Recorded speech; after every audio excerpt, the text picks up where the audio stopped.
What is the weirdest thing you have seen that you can't really explain? Actually, one that was recently solved thanks to the internet. We used to have parakeets in an outside aviary. One night I was woken up by the budgie screaming and there was some odd animal attacking it. It had a pointed, cone-shaped head, no visible ears and a long tail that was not fox-like. But it wasn't a possum. It was thin and moved like a cat. It jumped and moved lively. I tapped on the sliding glass door and it stopped, cocked its head, and came over to look at me. We were looking eye to eye and for the life of me I still couldn't figure out a face. Now I was really into nature in my area, really into reading books and shit because I wanted to be a forest ranger, and I still couldn't identify this animal. Everyone who I told said it was a bad dream, but it was real. Anyway, years later it was still the weirdest thing that happened to me. The internet had come along and I finally had my answer. I saw a fisher. It's a super rare animal in my area, like 500 left, max, kind of like a weasel, but heavier. They do have ears, BTW. I assume it was hidden by fur. When I was about 13 or 14 years old, myself and two friends found a house in the middle of the woods that just didn't make sense. We were all neighbors, and along all three of our houses was a very large wooded area. It runs a few miles back and becomes a state forest. We had run around these woods plenty of times and even had areas we'd recognize as we went. This particular day we followed this ravine that was sometimes a stream, but was dry at this time. That part is important, because we followed that same ravine several times after that and never could find the house again. When I say the house didn't make sense, I mean it. It was a white trailer. I'd say a double wide.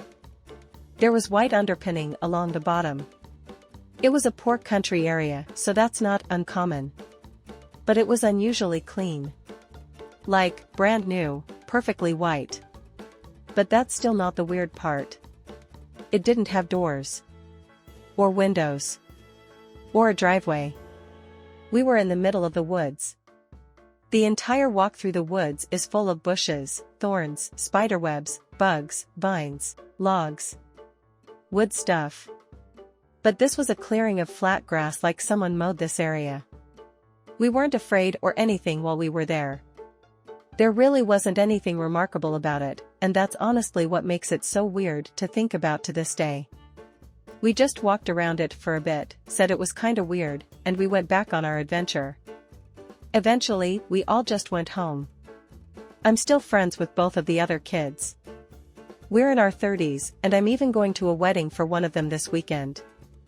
We've talked about it since, and the story still just doesn't add up. My parents still live in that house, and we spent years after that day exploring the woods all the time. Never found it again. About 2018-ish, our at the time roommate asked if we would drive her to the next town over to meet some dude. My wife and I were kind of apprehensive just due to some of the stuff this guy was saying, but we decided we'd go. She even convinced us to stay and watch a movie with them, so fuck it, we started driving. We decided to stop for gas on the way out, grab a drink for the road, but as we were coming around the corner to the gas station, we saw a woman in a white sundress, no shoes, just strolling down the side of the road. She was so close to the middle of the road that I swerved to miss her, then hammered on the brakes, got out and went to check it. I had hit her. Nowhere to be found. No woman, no nothing, and there was nowhere she could have gone to the left or right. I checked under the car, nothing. We were all pretty rattled, but decided we'd keep going. As soon as we pulled into the gas station, the TPMS went off, saying the two passenger side's tires were flat. Sure enough, both valve stems had sheared off. We got the car towed, went home, called it a night. While later, we found out the guy whose house we were supposed to go to got arrested after a search warrant was executed on the property and they found human remains. I still believe we were saved by the dark-haired woman in the sundress. My friends and I saw some interesting lights in the sky one night on my mom's deck. We live in the DC suburbs, so we were scoping it out with binoculars and a cheap telescope I had from when I was a kid. We were yelling at the sky, taunting it to come abduct us and being idiots, when all of a sudden a black helicopter flies in our vicinity at what seemed like no more than 50 to 100 feet above my mom's house. It hovered and shined a few various lights down. It had green and red lights underneath, stayed for about a minute observing us, then took off. I don't think the initial lights were anything more than satellites, even though they moved erratically enough to catch our attention. But our county has thousands of police officers. They wouldn't have sent a normal police chopper for some rowdy kids being somewhat loud in our backyard. The suddenness that the helicopter arrived and how low it got was unbelievable and stunned us for hours after. We suspected some kind of three-letter agency was coming to document our acknowledgement of whatever we saw in the sky and either scare us or record us. For reference, we live in NRO/CIA's backyard. Wild experience that left us wondering what the hell had happened. My older brother and I were probably 10 and 13 at the time this happened. We used to watch the History Channel and saw the shows about UFOs and whatnot. People talking about seeing actual triangles just floating in the sky with no sound.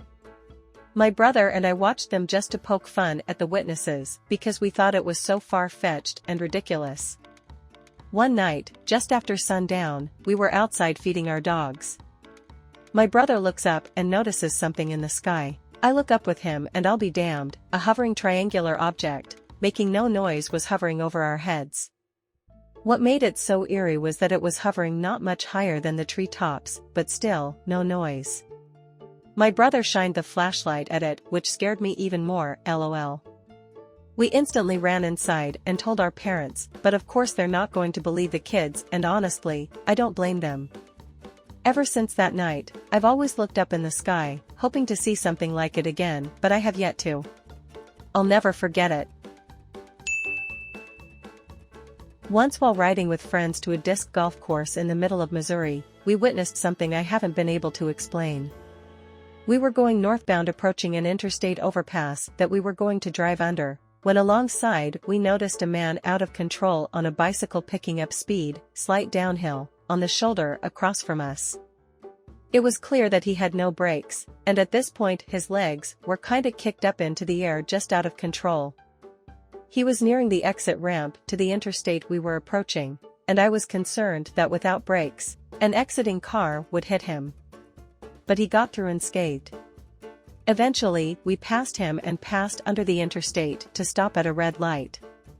The light turned green and we began again, and we noticed a beat-up old car heading southbound, and someone inside tossed a small red and white Coleman cooler out the passenger side window, into the air.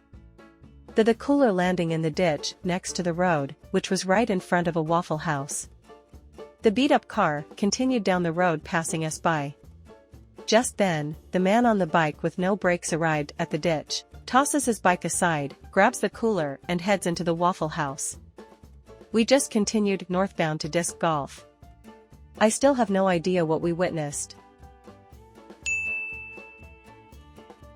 My dad has a custom apparel business. They put logos on shirts, hats, pants, you name it. His office is in an old cotton mill from the late 1800s that had the top couple floors ripped off by a tornado in the early 1900s, killing all the children working up there. All the mill windows have since been bricked over, just a brick wall in the shape of a window. Growing up, he'd occasionally pick up hat contracts like the NBA championship or Super Bowl that would require a team of us to stay up until the game was over to see who won, before cranking out 40,000 hats by the next morning. After the 2008 Super Bowl, another fella and I were hauling boxes of finished product out to the loading dock to be picked up. It was 1:17 a.m., I'll never forget checking my watch as I wheeled a load outside. After sliding the boxes off the hand truck, I looked up at the old building across the alley from the loading dock, and noticed blue light shining through a couple of the bricked-over windows with silhouettes of people walking back and forth inside. Like, these things were opaque, it's brick. Yet I was watching a bustling factory inside through the window. I stopped in my tracks, just staring for a minute or two until the other guy hauling boxes came out the door. I asked, "Hey, am I tripping, or do you see this?" Absolutely unbothered, he replied, "Yeah, I noticed that last load." We used to see weird stuff back in Mexico all the time though. I took a picture on my old Moto RZR and went back to work. The light shone through for a couple more trips, but by 2 o'clock it was back to being brick. I still have that photo on a hard drive somewhere.